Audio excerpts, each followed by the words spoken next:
Roll it off. Othman, Hi. how are you doing? I'm fine, thank you. How was your week so far? It's been good. It's been, yeah. Anything in particular that you want to talk about? Anything on your mind? Anything in particular? I guess, yeah, networking. I think I'm beginning to be too comfortable in my own company. Okay. So what you're trying to say is you want to step out of your comfort zone. The same group of people that you meet with or hang out with, and you want to meet new people. I don't even have a consistent group of people there. So I'm always outside of school stuff. Outside of school. Yeah, so outside of school. Is this networking in context to your professional endeavors or in general? In general. It doesn't. It could be either way. So it could be you meeting someone at an event. It could be professionally, you meeting some girl or anything like that. Yeah. So what's holding you back? Why is it so difficult for you to get out of this comfort zone that you are in right now? Obviously, I have a personality that could be outgoing or reserved, right? Okay. So I think I trained myself over a period of time to be able to embrace being alone. You know? Okay. Yeah. So is it being alone or being independent? Both. I think they come hand in hand, right? Training yourself to be independent, you have to learn how to enjoy your own company, you know? Being alone. So you are self-sufficient is what you're trying to say? That type of thing. Okay. And that's something that you feel cannot be sustained for a long time. Is that what you're trying to say? No. What I'm saying is I'm getting too comfortable in my own company that I think I'm beginning to neglect the importance of having a social network or a professional network, you know? So you tell me, when you're by yourself and when you're with people, different people, how are these experiences so different? When I'm by myself, right? I enjoy my own company, and I can give whatever I'm doing my full attention, especially when it comes to something audio or visual. You know, I'm the kind of person, if I'm watching a video, be it a movie or a documentary or whatever moving picture it is, right? I like to give my full attention. I don't like side comments or I'm not that person that likes watching movies and people talk. So it gives me the just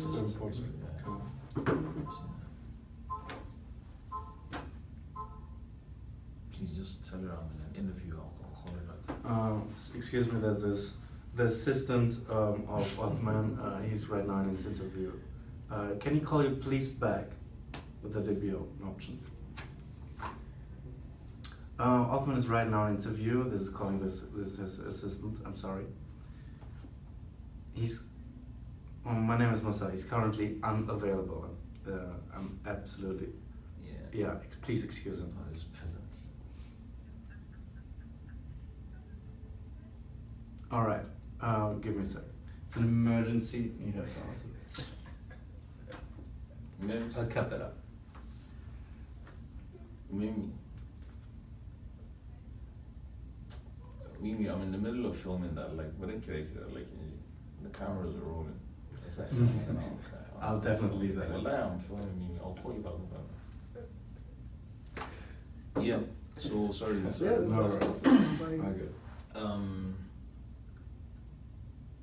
So I was explaining, right? If I'm by myself, I love my own company. Reading, I can be fully engaged in whatever I'm doing. My mind can travel wherever, right? Okay. But when I'm with people, it's a different experience.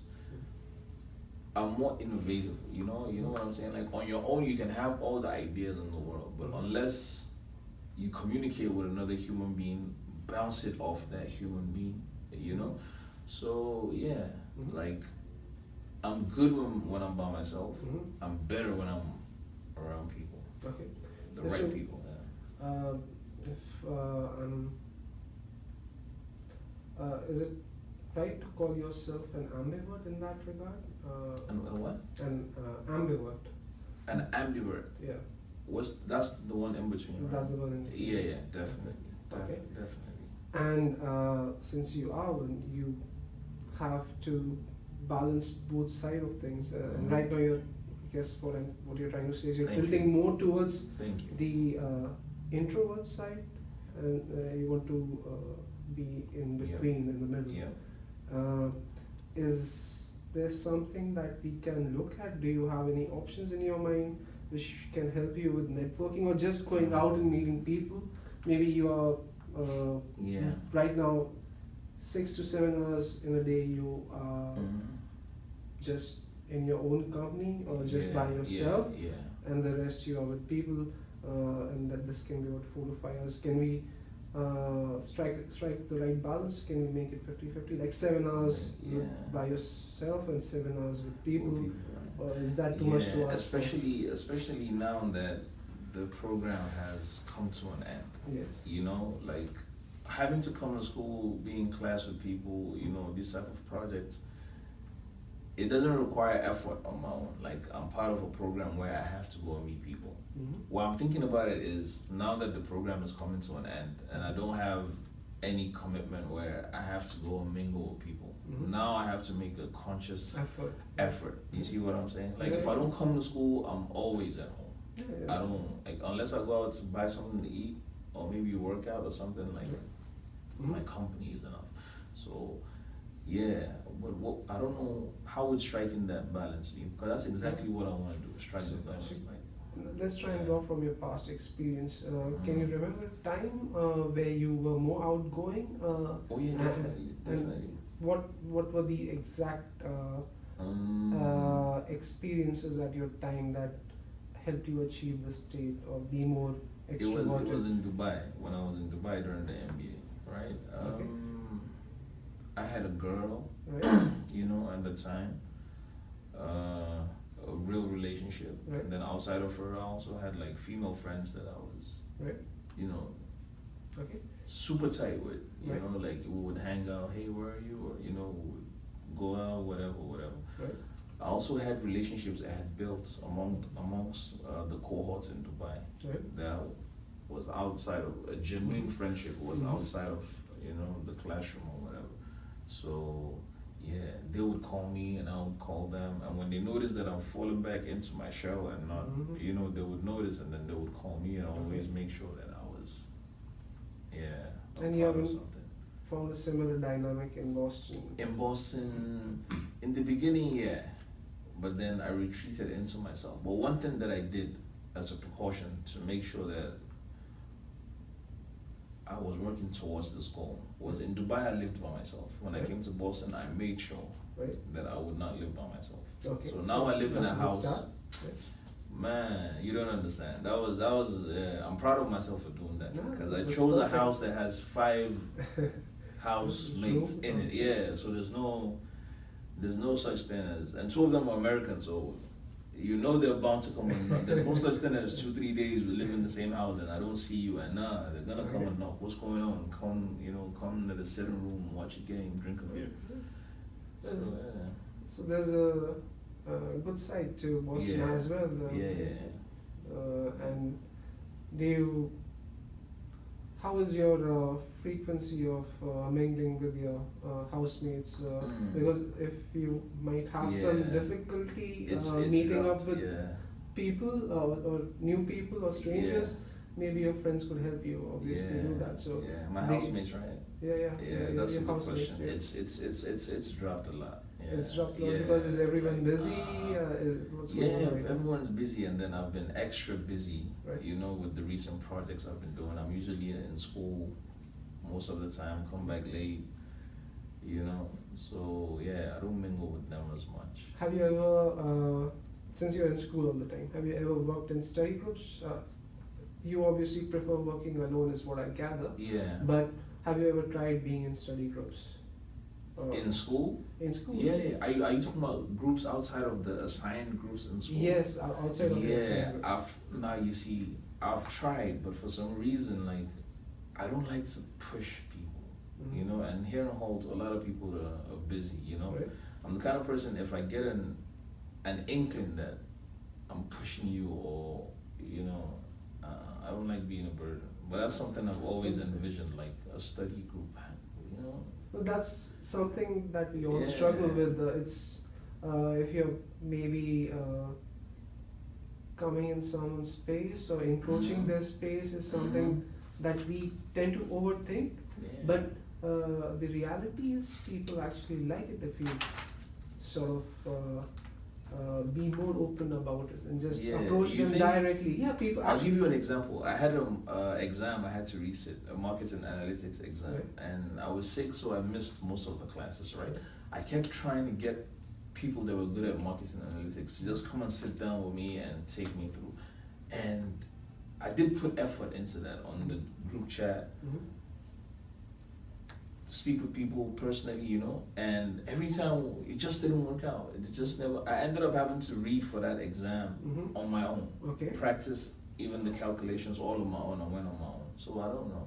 Did you exhaust all the options? Yeah, I or- did. Yeah, I did. You know, like I put out on the group. I reached out to a few people. They linked me up with some other people, and I kept on making appointments. Like, all right, you know, we'll meet such and such time.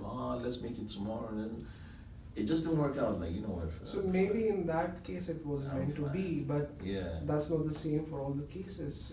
You just have to Mm. move on to the next opportunity, and if you see someone who is willing to help you out or willing to work with you, do that. If you feel that's best for you or best for the both of you or all the people involved in that group, then just go dive in. Don't think about it, because that's how you start not only building a relationship, but this can obviously help you in the long run. This is how friendship works. This is how networking and connections work. It's the small steps that seem so difficult at the start. You have to take these small steps, and that's these small steps take you to the next level. So what do you suggest then? Because you know, like So let's think about realistic goals here. Obviously, if I tell you to go to networking events and go for meetups, that's quite challenging. So that's something we I can have think that app about. on my phone, that meetup app. Yeah, everyone does, but hardly anyone ever uses it. But there are a few people who take that. There's a way of living for these people. They are actually. It gives them an adrenaline rush to go to these events. Yeah, that's their way of living. Actually, they go for these meetups every day, almost every day, and that's their way of living. They learn, they grow, they meet new people. That's how they operate actually. But that's not for all of us. And if you want to reach that level, one day you can, if that's something that you're interested in. But let's talk about baby steps. Let's start small, and then we can build up to something larger. Is there something that you could do realistically in the next few weeks that can actually tell us that you are becoming more outgoing or you're taking networking seriously? Maybe within the school itself. Because as you say, it doesn't have to be in a professional or academic sense. It could be just a group of people going out for a hiking trip, or people just cycling around Boston, or going to the beach. There are different options available. It's just going out, hanging out. I'm sure you have a few people that you know you can reach out to, and because that's what, in my experience, that really helps. If you know someone and they know a lot of people, and you have some common friends, and you meet up with different people, and that's how you grow your network. By association, you grow by association. So that's something that you can do. Did you know anyone? Is there a specific area of interest, passion, or a hobby that you like? Music. I like music a lot. You like music? Maybe So like a concert or something. Okay, so is there a concert coming up? I think I could search. I might search for that concert. But then what would I do? You can take the initiative. Yeah. If you know that this is a concert that you want to go to, Mm-hmm. then just ask people. Maybe if it's a hip hop concert, Mm-hmm. then I'm sure there are a lot of hip hop fans around here. Yeah. So just reach out to them, make a group if you want to, a WhatsApp group, invite everyone, get them pumped about the event, start speaking about the event, having casual conversations, and just span it through. Be the initiator, be the one responsible, and you can maybe whenever the concert happens, just take the lead, take them there, and have a great time, and then continue to build on that. Maybe think about having these more frequently, and wherever you are in the next few months, just make sure that this is something that you do on a regular basis. Regularly, right? Yeah. That sounds easy, because doing something that's your passion is always, of course always it is. easy. Yeah, so like easy things that's actually not that. Hip hop, R&B. Yeah. You know what R&B is? Yeah, of course. Okay. Hip hop, R&B, I could do that. Yeah. Thank you. Yeah, Thank you, welcome. Shishra. Yeah. Very It's, much. Always a pleasure as usual. Yes, it is. Wrap it up? Give it to us. Yeah. Alright. Nice. Cool topic. I like it a lot. I liked how you talked about it. In general, absolutely. Yeah, you dealt with it very well. I won't directly jump off from head start on it. So sure, you started off with asking if there's anything particular you want to talk about, and he jumped on it with networking. No, that's perfectly fine. It's a good start. It's a head up, and you directly know, okay, this is the direction it goes. And you kept it from there. So, and you summarized quite early without him telling a lot. But you said, okay, so meeting new people, business or friends. So it's closed, yes, but it's good narrowing it down, and I don't think there are a lot more options, so that's all right.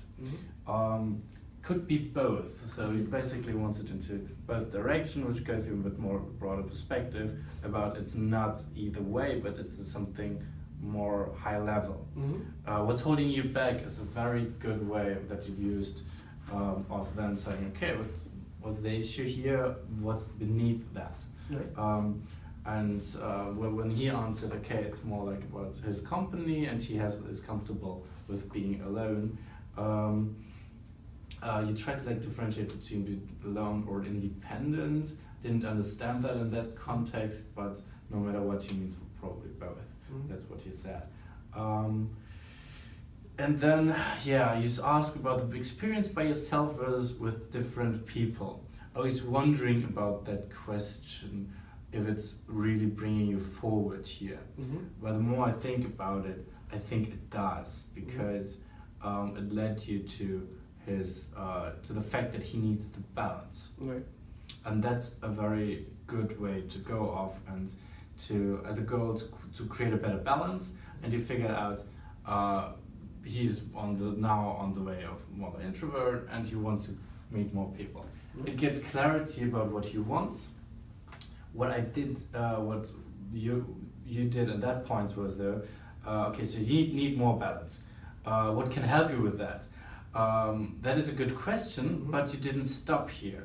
So you said maybe 50-50 with company and others. Maybe you could go out sometimes and so on. You gave examples without him letting come up with anything. Right. Okay. So that comes a few more times. Okay. You ask a very good question, but you don't let him answer. Or you give your own thinking process room and start. Okay, this is your ideas. But as a coach, I think he would have a better perspective if he could come up with his own ideas first. And if he doesn't, I believe you could help him with your suggestions. Maybe I overcompensated based on the last feedback and then summarized prematurely.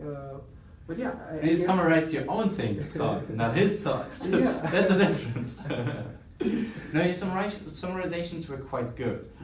So I think you improved on that. That's another point there. Exactly. So then, past experience. When was a time when you were more outgoing? That's a great question to dig into the options that there are and the possible ways, right? And he talked about Dubai and he had relationships. He had very, very good friends that took care of him, that made sure that he's still in the community. And then you asked, okay, what's different in Boston? Obviously, besides it's not Dubai and it's not relationships, right? And he talked about actually he did something very clever, which should improve that, is moving into a house where he doesn't live alone. So that's a good part. And you dig into the frequency of the mingling, and that dropped. And this is where you kind of put a frame about the reality right now. And I would say at that point you had enough information about the reality. You started with the options already, and you were good to go further. So that's a very good point. Then you ask about study groups. I think that was a very direct suggestion. Of course, it's a suggestion, and of course you can give those, but I believe that you could have opened to more possibilities with asking something like, okay, what are possibilities right now that would help you to do that? And you did not ask that, but you said, did you have study groups? That's a very direct way, right? But no, otherwise, okay, he doesn't like that. He doesn't like to be a burden. That's another issue here, totally into another, could be another coaching session. And then you did something interesting. You said the reality is people like that. People like to be asked in that way. And you talked a lot about how friendship works at that point. And I'm not sure if that is the best way to put this information on him. I feel like as a coach, it is should not be responsible to tell him how the world works, but let him come up with. Don't you maybe it's a formulation thing. Maybe you could just ask things like, how do you feel? Like, don't you sometimes maybe feel appreciated because you're asked? And then this could lead him to the conclusion, yes, you're right, and maybe because I feel appreciated, someone else would feel appreciated as well. It's a different way to the very same conclusion, but you gave him the conclusion first. I should refrain from making definitive statements, actually. Exactly. Thank you for summarizing my feedback. Yeah, that's absolutely it. Absolutely. And then you talked about the bad experience of marketing analysis. What gives you exactly the backfire of you telling him the conclusion? And so this is also why for the other formulation could help you to not go into these backfires. If you had a bad experience, that's not helping you at that point. But you did work around that very well. I said, did you exhaust all options? He said yes, which kind of digged in that hole a bit more. Maybe in that case was your answer, but if you feel like, you again explained a bit like what he should do. Like in that case, let's not think about that, but you should feel like appreciated, and you should definitely go out there, talk to people, and do that with the study groups. And this is because that's how friendship works. So again, you told him the word. I don't think it would be better in question form. And then he asked something very direct, which is, what do you suggest? And there we went back on track again. So, realistic goals, like network events, we talked about meet up, and you suggested baby steps, which is very good. And you did a very good question. So, is there something that you could do in the next week? So let's pinpoint it down and say, okay, how are we actually solving your problem ahead and meeting new people? And there you missed the jump. So instead of letting him the space to come up with something, you said it doesn't have to be going out to networking events. It could be something doing with friends. Is there and so on. But then you did something very good. You said, is there a specific area you helped in? And that was a very interesting new train of thought, Mm-hmm. because he said, oh, yeah, music, let's go. And that brought both of you to the sphere of, hey, what about a concert? Right. And that was a very good idea inside of you. And yeah, so he asked very directly, what would I do? Mm-hmm. And then it's definitely okay to give suggestions, of course, or like push in the direction of thinking. And you said, okay, ask people about a concert. You could build on that, do it on a regular basis, invite them, and so on. Right. And again, there you could also again include, what do you think of, what are ways that you actually did before that friends of you do? Mm-hmm. You don't not only learn from yourself and your past, but also of friends and Okay. what do they do. Right. So they have a lot of options to get it out of him instead Right. of suggesting it. Okay. And he said, and it was, hey, that sounds pretty easy. And I think when the coachee says that sounds easy enough with that tone of voice as he did it, then it's a success, because then he knows, oh, that's a light bulb moment, that's a revelation. I can do that. That's actually something I can start with, Right. and therefore improve myself. Mm. So the end was very good. Mm-hmm. You ended up somewhere. It was a bit bulky in the way that, as we established now, I believe that you to put a lot of description on it, to put a lot of telling him how the world works, and I would feel that a bit more formulation, Right. definitions, and a bit more questions, and putting an end after question and let him come up with more Okay. on his own. Sure. That would help a lot. Great. Yeah. You good? Thank you for your feedback, Master. Very, It was very really welcome. helpful. All right, I hope so.